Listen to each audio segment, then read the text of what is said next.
The hum started subtly, a low thrumming that I first dismissed as the refrigerator or the distant rumble of traffic. But it persisted, even when I unplugged everything and the street outside fell silent.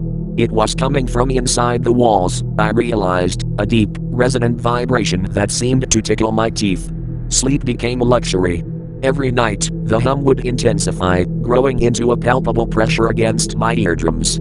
I'd lie there, rigid, listening to the house breathe with this unnatural rhythm. Sometimes, it would pause, leaving an echoing silence that was almost worse than the noise itself.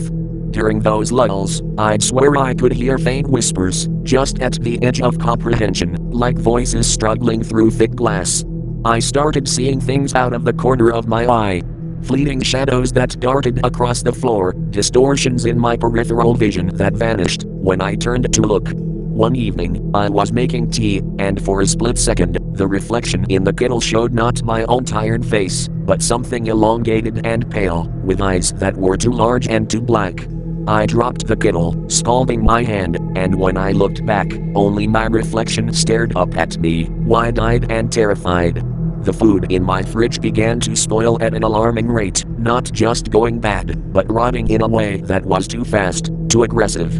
Mold blossomed in vibrant, unnatural colors, and a sickly sweet smell started to permeate the air, masking the usual scent of my home. My plants withered and died, their leaves curling into brittle, black claws. Then came the dreams. Not nightmares, not exactly. More like vivid, waking memories of things that had never happened. I'd be in a dark, confined space, pressing my hands against rough, damp surfaces, trying to push my way out. The hum would be deafening in these dreams, a physical force vibrating through my bones. I'd wake up gasping, my body aching, as if I'd truly been struggling.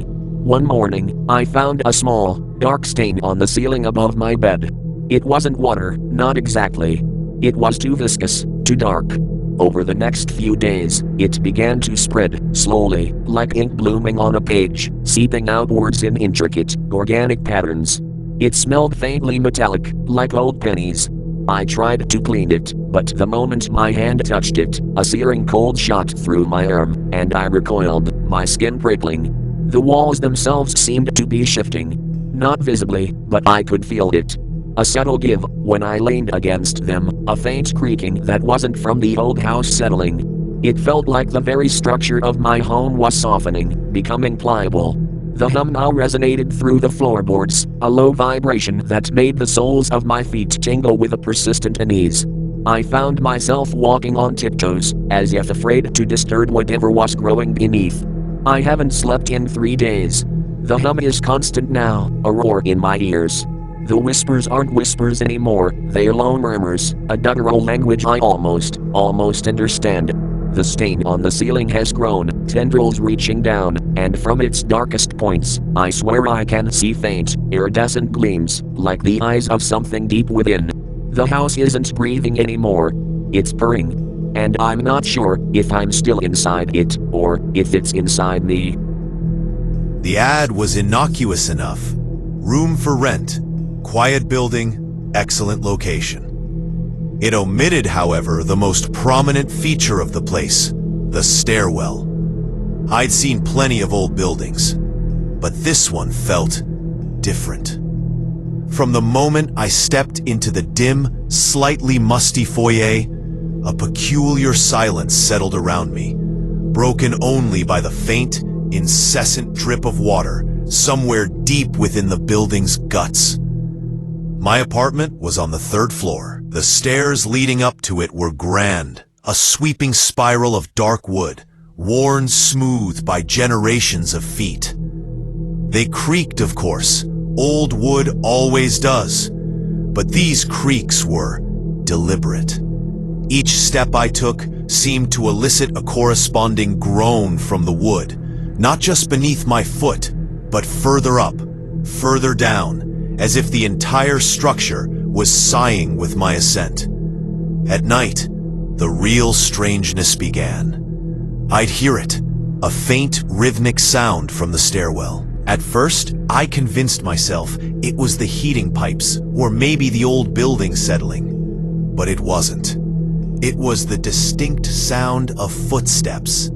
Not heavy stomps, but light, almost hesitant steps, always ascending, never descending. Click, creak, pause. Click, creak, pause. They would start at the very bottom, beneath my floor, and slowly, painstakingly, make their way up. I tried to ignore it. I wore headphones, played music, anything to drown out the spectral ascent. But the sound burrowed into my mind, a phantom vibration against my eardrums. I started to notice patterns. The footsteps would always reach the landing just below mine, pause for an unnervingly long moment, and then nothing. They wouldn't continue to my floor, nor would they descend.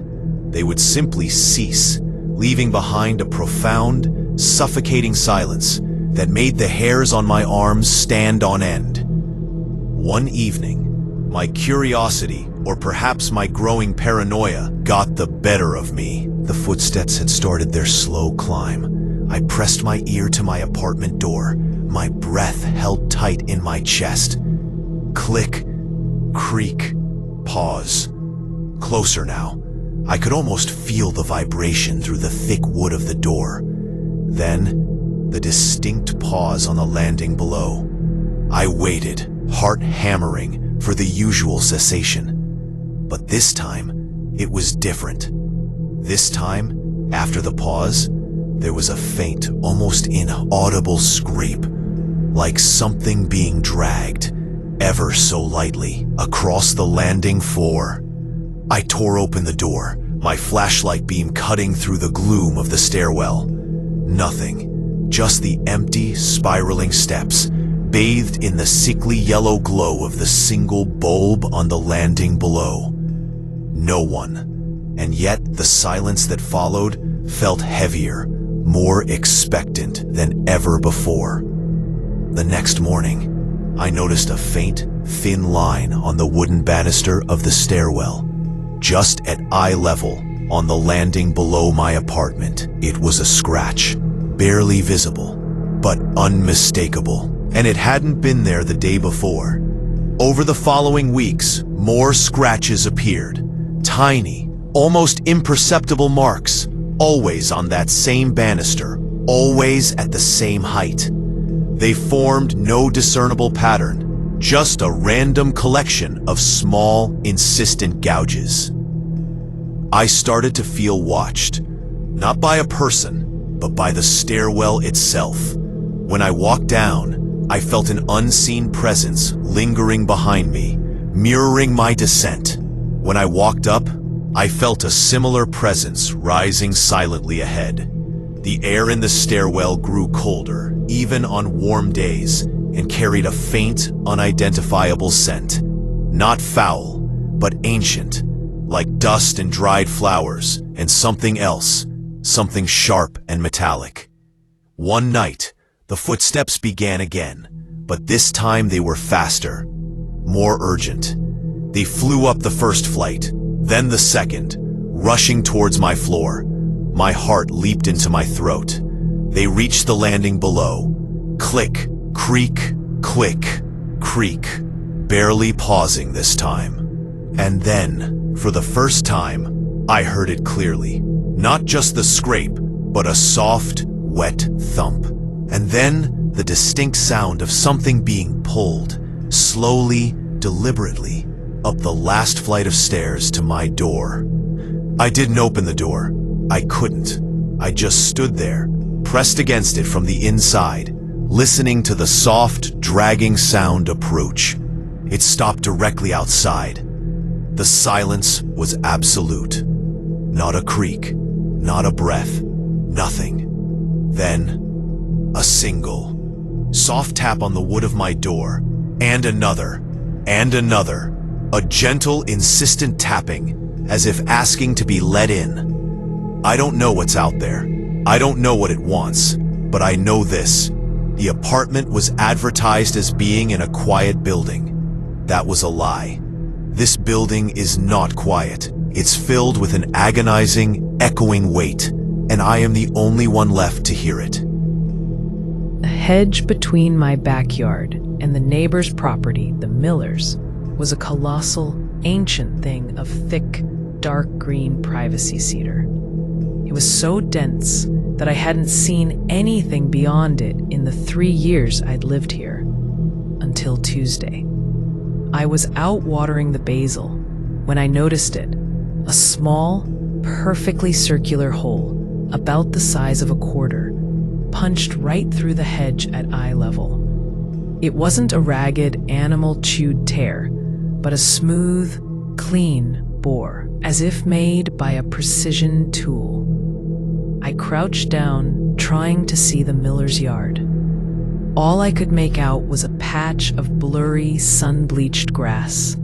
I figured a bird or a particularly ambitious squirrel had worked at it. So I casually took a handful of trimmings from my flower bed and pushed them into the gap, sealing it up. Problem solved. But the next morning, the hole was back. Same location, same size, same unnerving perfection. The trimmings I jammed in the day before were neatly placed on the ground beneath the hole, untouched by wind or rain. They looked less like discarded cuttings and more like a rejected offering. A shiver went down my spine, but I told myself it must be a trick of the light, or perhaps the Miller's kids were playing a strange prank. I pulled a long, stiff branch from a dying bush and drove it through the hole, wedging it tight. That night, I couldn't sleep. The moon was full, casting a stark, cold light into my room. Around 3 a.m., a sound, the lightest, softest snap, came from the backyard. I went to the window, peered out, but saw nothing. In the morning, the branch was gone. Not broken, not snapped, but completely missing. And the hole was back. This time, I didn't try to plug it. I walked straight up to the hedge, put my eye close to the tiny aperture, and looked through. The Miller's yard should have been there. The chipped bird bath, the plastic swing set, the crooked oak tree, impossible color. It looked like the absolute silence before a scream. I stumbled back, gagging slightly, my vision swimming. I rubbed my eyes, feeling dizzy and cold, and went back to the house. For the rest of the day, I avoided the windows, but the knowledge of that perfect, silent hole was a knot in my stomach. Later, as the sun began to set, I forced myself to go back out. I needed to see the Miller's actual yard to reset my sanity. I approached the hedge with dread. The hole was there, black and small against the green. I knelt, expecting to see the impossible color again. But this time, I saw the Miller's yard. There was the swing set, the oak tree, the bird bath. Everything was exactly as it should be. Perfectly ordinary, perfectly mundane. But standing on the far side of the Miller's yard, facing the hedge, was Mrs. Miller. She wasn't gardening or watching the children. She was standing still, her body perfectly straight, her head tilted at a subtle, unnatural angle. She was looking right at the hedge. And I realized the hole was at the exact height of my eye when I looked through it. Then I understood. The hole wasn't made for me to look in. It was made for them to look out. And Mrs. Miller wasn't looking at the hedge. She was looking at the exact patch of foliage where the hole was. And her gaze, though seemingly fixed on solid leaves, felt like it was resting directly on my face. A slow, chilling smile stretched across her mouth. The kind of smile that had no warmth or humor. Only a terrible, vast patience. She held my gaze, my invisible gaze, for a long moment, and then, very slowly, she raised her hand. Not to wave, but to gently tap the side of her own head, right where her eye would meet the other side of that tiny, perfect opening. I didn't wait to see if she moved. I ran inside and locked the door. I'm sitting in the kitchen now, where there are no windows facing the backyard, but I keep feeling a faint draft, and I swear I can hear the softest, slowest click, creak, pause sound coming from somewhere far away, and then the sound of a delicate, rhythmic tap on the interior wall of my house. The apartment was a cheap, hastily divided space in a sprawling pre-war building. My unit, number 4B, was essentially a rectangle carved out of what was once a grand living room. The oddest feature was the wall I shared with the neighbouring unit, 4C. It wasn't a proper wall, it was a door, an old, hollow-core interior door, painted over 7 times, but still clearly a door. It had been bolted and sealed with caulking and strips of wood trim, but anyone could tell it was flimsy, a thin membrane separating 2 strangers. I could hear everything: the gentle click of a light switch, the low thrum of a phone vibrating, the shift of weight on the floorboards. But the man in 4C, a Mr. Rourke, was unnervingly silent. Weeks went by, and I never heard a cough, a television, or a muffled conversation. Just the occasional, almost surgical sound of movement. The quiet scrape of a chair being pushed back. The slow, distinct clink of ceramic hitting wood. And the heavy, rhythmic sigh of what sounded like an old refrigerator in his kitchen. Then I noticed the modification. About a foot from the floor, right in the center of the sealed door, someone had drilled a hole. It was tiny, no bigger than the tip of a pencil, and had been covered on my side with a small square of masking tape, painted over with the same cheap beige as the rest of the wall. It was nearly invisible. My first thought was that it was an old cable wire access, but it was too low. My second thought was surveillance. I peeled the tape off, heart pounding. The hole led straight through the thin veneer of the door.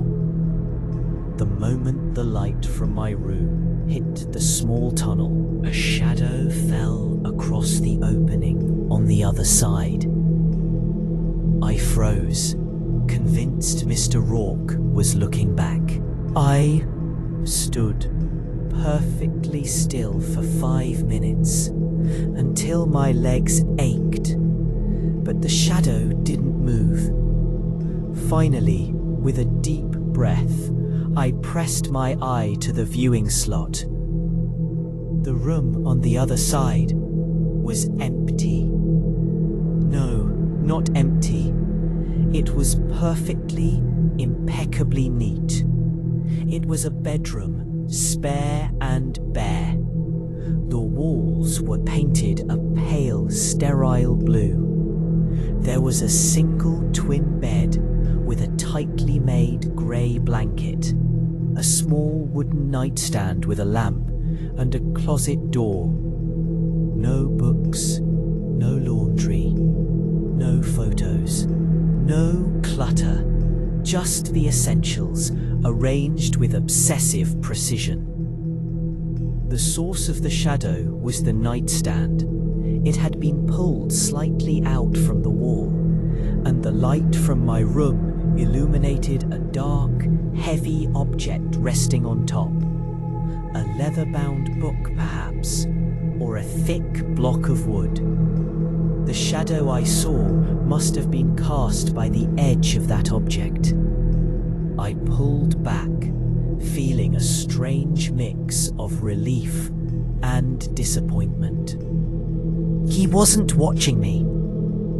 But the next day, the object on the nightstand had moved. It was angled differently. It was now facing the door, facing my wall. I spent the next 3 days glued to that tiny hole, checking it every hour. Each time I looked, the heavy, dark object had shifted subtly.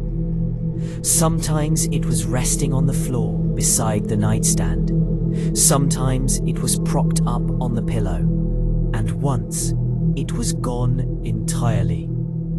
Each shift felt like a direct, silent communication. It felt like the room was playing a slow, deliberate game of peekaboo. On Friday evening, the object was back on the nightstand. It was facing the door, and as I looked through the viewing slot, I could see it clearly. It was an old, smooth, dark piece of wood, crudely carved into the rough shape of a human face.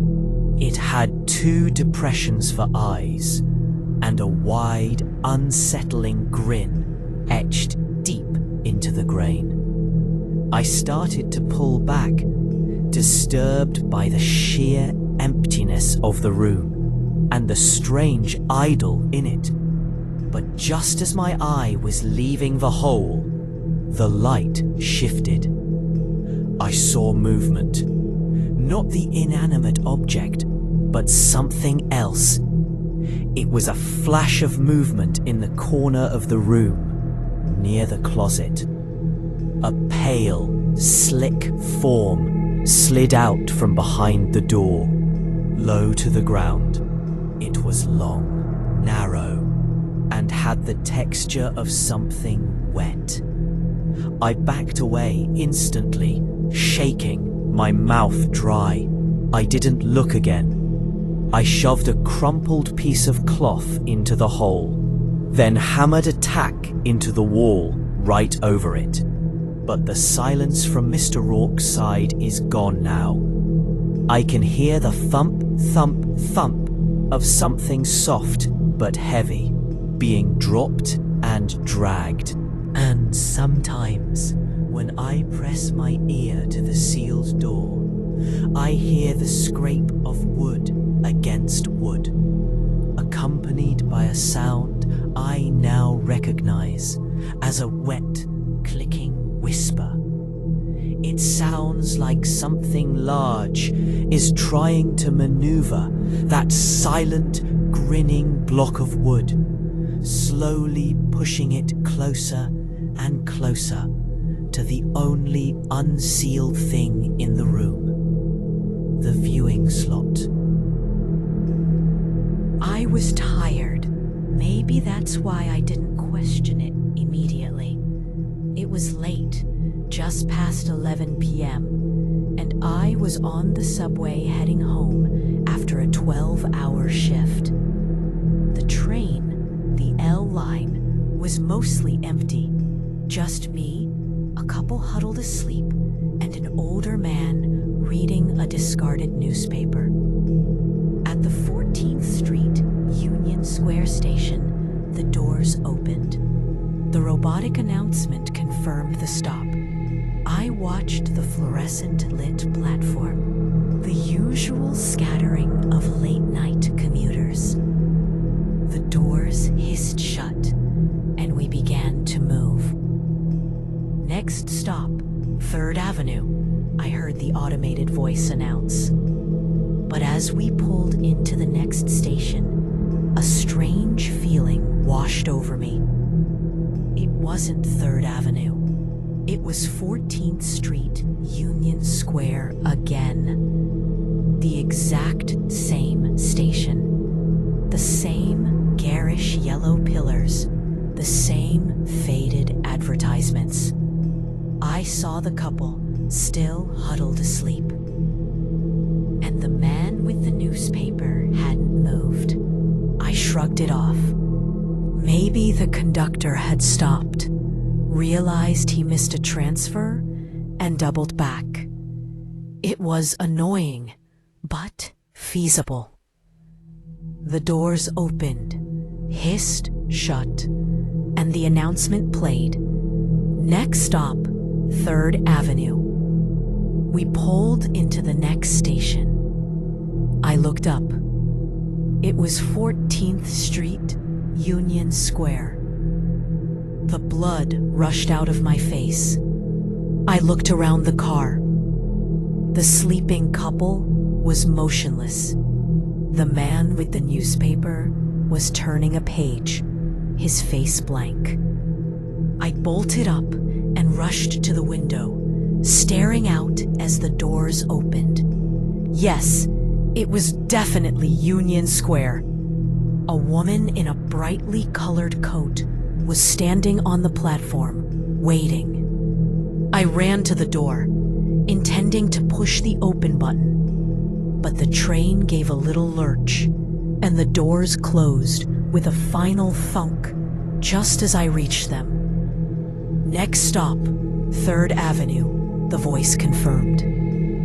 The train sped up, the dark tunnel flashing by. The man across from me cleared his throat, a dry, grating sound, and folded his newspaper neatly. We pulled into the next station, 14th Street, Union Square. This time the platform was empty, completely empty. The advertising posters were still there, the yellow pillars were still there, but the air felt dead, static. I looked at the older man. "Excuse me," I stammered, my voice trembling. Did we just stop here again?" He slowly looked up from his folded newspaper. His eyes were milky and unfocused, and he stared right through me. He didn't answer. He simply gave a slight, polite nod. The kind of nod you give a stranger on a crowded street when you want them to know you see them, but don't want to talk. The doors closed. Next stop, 3rd Avenue. We made the trip again. The ride between the stations felt shorter now, almost instantaneous. We arrived. 14th Street, Union Square. This time the platform had a subtle but disturbing difference. The poster for a new movie I had seen 3 stops ago was now gone, replaced by a generic, solid gray panel. And in the very center of the platform, a single black glove lay neatly on the concrete. The sleeping couple had shifted slightly. The man's arm now rested at an impossible angle over his partner's shoulder. They still hadn't woken up. I started banging on the door between the cars, shouting for the conductor. No response. The train was perfectly silent, except for the low, rhythmic click of the wheels on the track and the persistent hum of the ventilation. I turned back to the man with the paper. He was staring at me, his milky eyes now intensely fixed on my face. He didn't speak. He just slowly, deliberately held up his hands and mimed the process of folding the paper again, even though it was already folded. Then he reached into his pocket and pulled out a single black glove. It was identical to the one on the platform. With agonizing slowness, he placed it on his knee. The doors closed. Next stop, 3rd Avenue. I didn't move. I didn't look out the window. I just stared at the man. We arrived. 14th Street, Union Square. I knew what would be different this time. I knew what would be missing. I knew what he would do next. The doors opened. The platform was completely blank now. All posters gone. Every surface painted the same concrete gray. And in the middle of the empty track, under the train, I saw not a glove, but a pair of leather shoes, resting perfectly upright. The man across from me began to untie his shoes, his milky eyes never leaving mine, as the robotic voice announced, "Next stop, 3rd Avenue."